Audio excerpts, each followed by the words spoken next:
তো হ্যালো বন্ধুরা, তো আমাদের চ্যানেলে আপনাদের স্বাগতম। তো আজকে বেঙ্গল বিনায়ক চ্যানেলে যে সবসময় রান্না আপনাদের দেখায়, তো আজকে তার জন্মদিন, মানে হচ্ছে আমার মায়ের জন্মদিন। তো সবাই আমার মাকে উইশ করুন আর কামনা করুন যেন আমার মায়ের শরীর সুস্থ থাকে আর নতুন নতুন রেসিপি যেন আমার মা আপনাদের সামনে নিয়ে আসতে পারে। তো আজকে আমার মায়ের জন্মদিনে কি কি রান্না হয়েছে আপনাদের দেখায়, তো চলুন। তো এই যে আমার মা বুড়ো বয়সের জন্মদিন, বুড়ো বয়সের জন্মদিন, ছেলে মেয়েদের আবদারে সব সাজিয়ে গুছিয়ে আমাকে খেতে দিয়েছে।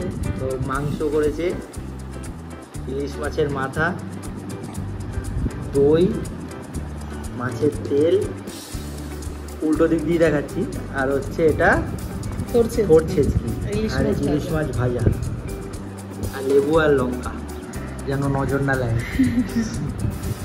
তো মা কিছু বলো। আশীর্বাদ করবেন বন্ধুরা, আমি যাতে আরো বিভিন্ন ধরনের রান্না আপনাদের সামনে নিয়ে আসতে পারি, আর আমাকে একটু সাপোর্ট করবেন। আপনাদের প্রত্যেকের আশীর্বাদে যদি আমার চ্যানেলটা একটা জায়গায় পৌঁছায়, আমি সত্যি বড় আশা করে, মানে প্রথম কথা আমি রান্না করতে ভালোবাসি, আর দ্বিতীয় কথা অনেক মানুষের অনুপ্রেরণায় আজকে আমার এই চ্যানেল। আমি যেন প্রত্যেকের মনের ইচ্ছাটা পূরণ করতে পারি, বিশেষ করে আমার বয়স্ক বাবা মা আর আমার ছেলে। আমার পরিবারের সবাই চায় যে আমার চ্যানেলটা দাঁড়াক, কিন্তু আপনারা যতক্ষণ না মন থেকে চাইবেন আমার চ্যানেল তো এগোতে পারবে না। তাই আমাকে একটু সাপোর্ট করবেন, এটা আমার একান্ত অনুরোধ আপনাদের কাছে।